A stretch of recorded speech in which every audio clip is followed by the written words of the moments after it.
بسم اللہ الرحمن الرحیم۔ السلام علیکم ناظرین گرامی، جدید دور میں جہاں آج ہم نے زمین کا کونا کونا چھان مارا ہے، یہاں تک کہ ہم دوسرے سیاروں پر بھی قدم رکھ چکے ہیں، لیکن پھر بھی یاجوج ماجوج کی جائے رہائش ہم کیوں نہیں ڈھونڈ سکے؟ یاجوج ماجوج کے بارے میں بے تحاشا افسانوی باتیں بھی مشہور ہیں کہ جس کی وجہ سے عام لوگ تو یاجوج ماجوج کو انسانی مخلوق ہی نہیں سمجھتے۔ کیا یہ درست بات ہے کہ یاجوج ماجوج کی قومیں حضرت حوا کے بغیر ہی حضرت آدم علیہ السلام کے نطفے سے پیدا ہوئی تھیں؟ آئیے آج یاجوج ماجوج کی قوموں کا ذکر قرآن و حدیث کی روشنی میں کرتے ہیں۔ سب سے پہلے تو بات کرتے ہیں کہ ان قوموں کی تخلیق کیسے ہوئی۔ اس بارے میں علامہ حافظ ابن حجر عسقلانی فتح الباری میں ایک ضعیف روایت حضرت کعب رضی اللہ تعالی عنہ کے حوالے سے پیش کرتے ہیں کہ یاجوج ماجوج حضرت آدم علیہ السلام کی اولاد میں سے ہیں کہ ایک دفعہ ان کا نطفہ زمین میں گل مل گیا اور زمین میں پھر ان کی تخلیق ہوئی۔ مصنف اس روایت کو خود یہی کہہ کر جٹلا دیتے ہیں کہ انبیاء علیہ السلام احتلام سے پاک ہوتے ہیں، اس لیے یہ ممکن نہیں ہے، اور ویسے بھی یہ ایک بہت ضعیف روایت ہے کہ جس کی سند صحیح نہیں۔ مختلف روایات اور تاریخ کتابوں سے جو ثابت ہے وہ یہ ہے کہ یاجوج ماجوج دو قبیلے تھے جو کہ حضرت نوح علیہ السلام کے بیٹے یافس کی اولاد میں سے تھے۔ یاجوج اور ماجوج دو سردار تھے جنہوں نے ایک دوسرے کی بہنوں سے شادی کی اور قسم کھائی کہ وہ اب اپنے خون کی ملاوٹ نہیں کریں گے، اس لیے انہوں نے اپنے بیٹے بیٹیوں کی شادیاں بھی آپس میں کی۔ ان کی نسل بہت پروان چڑھی، کہا جاتا ہے کہ ان کی عورتیں ایک ہی حمل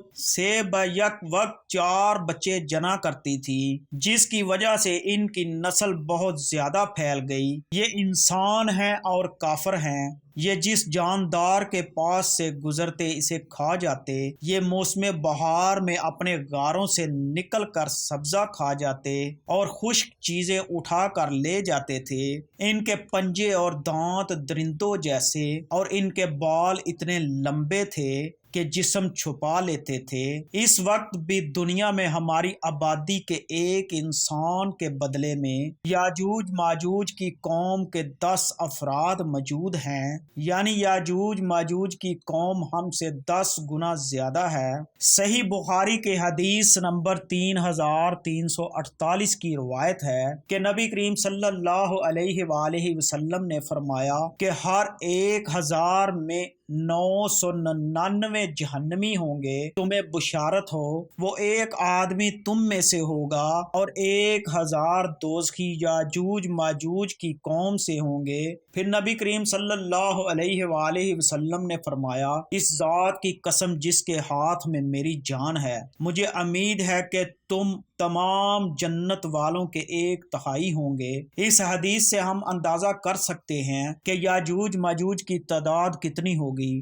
تاریخی شواہد سے معلوم ہوتا ہے کہ لوگ شمال مشرقی ایشیا میں زندگی بسر کرتے تھے اور اپنے وحشیانہ حملوں کے نتیجہ میں ایشیا کے جنوبی اور مغربی علاقوں میں مصیبت برپا کرتے تھے۔ بعض تاریخ دانوں نے ان کے رہائشی علاقے کو ماسکو اور تو بلسے کے آس پاس بتلایا ہے۔ بعض کا خیال ہے کہ یاجوج ماجوج کا شہر تبت اور چین سے بحر منجمد شمالی تک اور مغرب میں ترکستان تک پھیلے ہوئے تھے۔ قیامت کی 10 عظیم نشانیوں میں سے ایک یاجوج ماجوج کا ظہور بھی ہے۔ اللہ پاک قرآن مجید میں ارشاد فرماتا ہے، یہاں تک کہ یاجوج اور ماجوج کھول دیے جائیں گے اور وہ ہر بلندی سے دوڑتے ہوئے آئیں گے۔ یاجوج اور ماجوج کا وجود ذوالقرنین کے عہد سے تعلق رکھتا ہے۔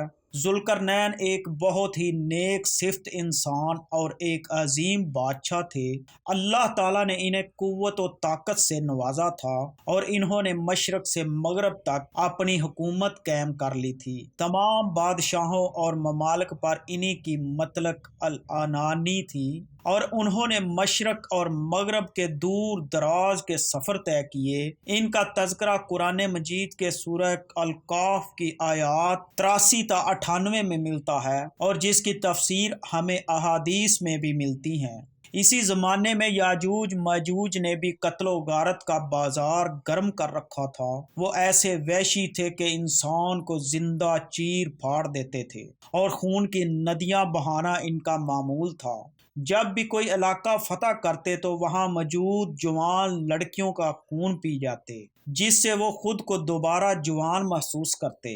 پھر جب حضرت ذوالقرنین فتوحات کرتے کرتے یاجوج ماجوج کے قریب پہنچتے ہیں تو وہاں کے لوگ ان سے شکایت کرتے ہیں کہ ہمیں کسی طرح اس ظالم قوم سے نجات دلائیں۔ اللہ پاک سورہ کاف کی آیات نمبر 93 تا 98 میں فرماتا ہے، یہاں تک کہ جب دو دیواروں کے درمیان پہنچا، ان دونوں کے پرے اس نے ایک ایسی قوم پائی جو بات سمجھنے کے قریب بھی نہ تھی۔ انہوں نے کہا، اے ذوالقرنین، یاجوج ماجوج اس ملک میں بڑے باری فسادی ہیں، تو کیا ہم آپ کے لیے کچھ خرچ کا انتظام کر دیں، اس شرط پر کہ آپ ہمارے اور ان کے درمیان ایک دیوار بنا دیں۔ اس نے جواب دیا کہ میرے اختیار میں میری مدد پروردگار نے جو دے رکھا ہے وہی بہتر ہے، تم صرف قوت طاقت سے میری مدد کرو، میں تم میں اور ان میں مضبوط حجاب بنا دیتا ہوں، مجھے لوہے کی چادریں لا دو۔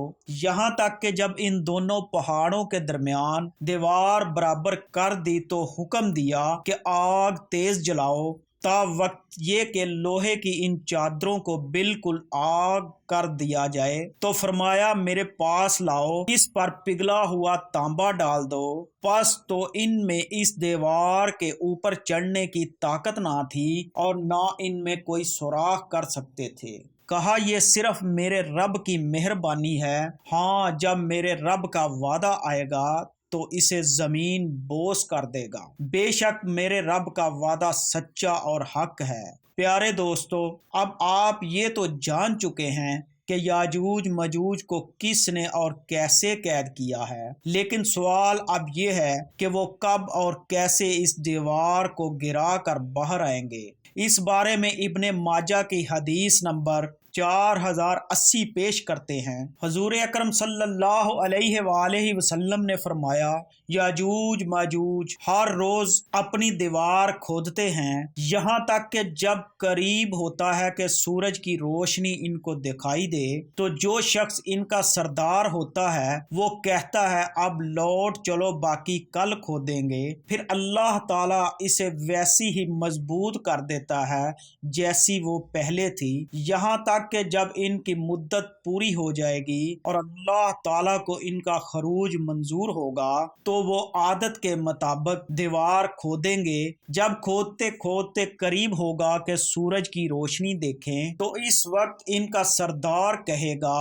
کہ اب لوٹ چلو، انشاءاللہ کل کھودیں گے، اور انشاءاللہ کا لفظ کہیں گے، چنانچہ اس دن وہ لوٹ جائیں گے اور دیوار اسی حال پر رہے گی جیسے وہ چھوڑ کر گئے تھے۔ پھر وہ صبح آ کر اسے کھودیں گے اور اسے کھود کر باہر نکلیں گے۔ محدثین و مفسرین میں یاجوج ماجوج کی قوم اور ذوالقرنین کی دیوار کے حوالے سے بہت سے اختلافات پائے جاتے ہیں۔ اب تک 5 ایسی دیواریں سامنے آ چکی ہیں جن کے بارے میں قیاس کیا جاتا ہے کہ ان کے پیچھے یاجوج ماجوج کو قید کیا گیا تھا۔ ان میں سے ایک دیوار چین بھی ہے، لیکن یہ ایک عام مثالے سے بنی ہوئی ہے۔ یمن میں دیوار مارب کے بارے میں بھی صد ذوالقرنین ہونے کا گمان کیا جاتا ہے، لیکن یہ سیلاب روکنے کے لیے بنائی گئی تھی۔ کفکار میں دریائے خزر اور بحر اسود کے درمیان دیوار کی طرح کا پہاڑی سلسلہ شمال اور جنوب کو الگ کرتا ہے۔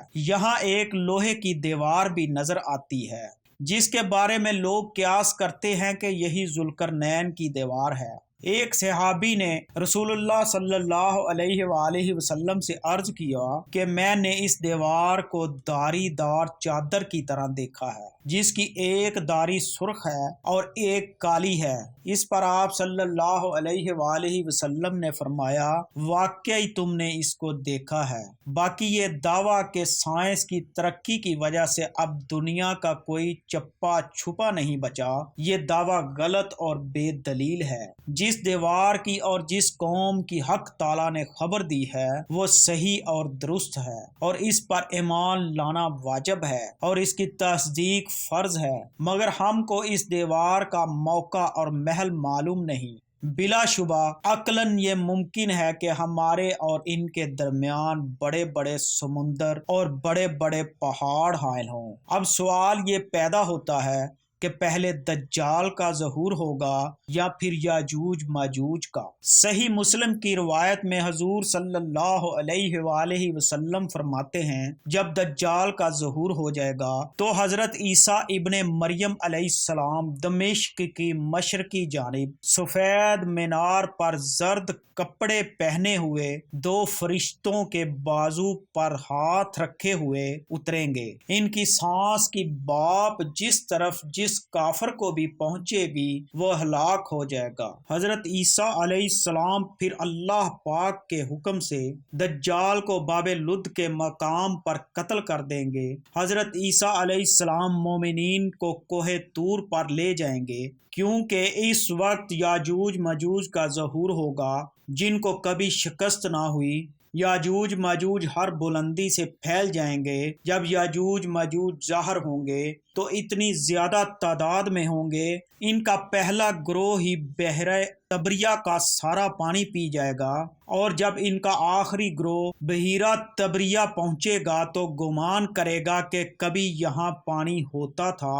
زمین کو فتح کرتے کرتے وہ بیت المقدس تک پہنچیں گے تو کہیں گے کہ ہم نے ساری دنیا فتح کر لی، اب آسمان کو بھی فتح کیا جائے، تو وہ آسمان پر تیر پھینکیں گے جو خون آلود ہو کر واپس آ جائیں گے۔ تو یاجوج ماجوج کہیں گے کہ ہم نے آسمان بھی فتح کر لیا، دنیا میں قحط پڑ جائے گا کیونکہ وہ سارا پانی پی جائیں گے اور ساری فصلیں کھا جائیں گے۔ پھر حضرت عیسیٰ علیہ السلام اور ان کے ساتھی جو کہ کوہ طور پر محصور ہوں گے وہ اللہ سے دعا کریں گے تو اللہ پاک حضرت عیسیٰ علیہ السلام کی دعا قبول کرے گا، تو یاجوج ماجوج کی گردنوں میں ایک کیڑا پیدا ہو جائے گا جس سے ساری قوم ہلاک ہو جائے گی۔ ہر طرف یاجوج ماجوج کی لاشیں ہوں گی، گندگی، بدبو اور خون کی ندیاں بہہ رہی ہوں گی، یہاں تک کہ زمین پر پیر رکھنے کو جگہ نہ ملے گی۔ تو پھر حضرت عیسیٰ علیہ السلام اللہ پاک سے دعا کریں گے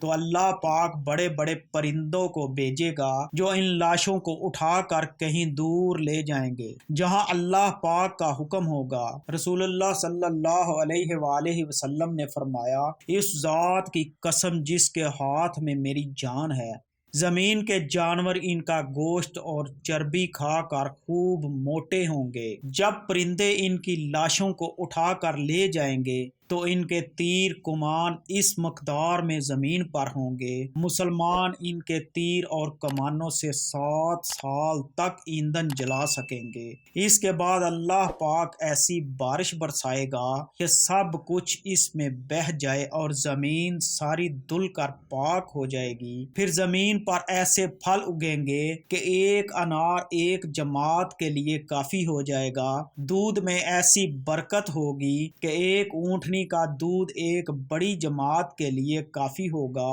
ایک بکری کا دودھ ایک گھرانے کے لیے کافی ہوگا۔ پھر کئی سال تک لوگ ایسے ہی رہیں گے۔ پھر اللہ پاک ایک ٹھنڈی ہوا بھیجے گا جو سارے مومنین کی جان لے لے گی اور باقی لوگ گدھوں کی طرح کھلے عام زنا کریں گے، ظلم زیادتی پھیل جائے گی، پھر انہی لوگوں پر قیامت برپا ہوگی۔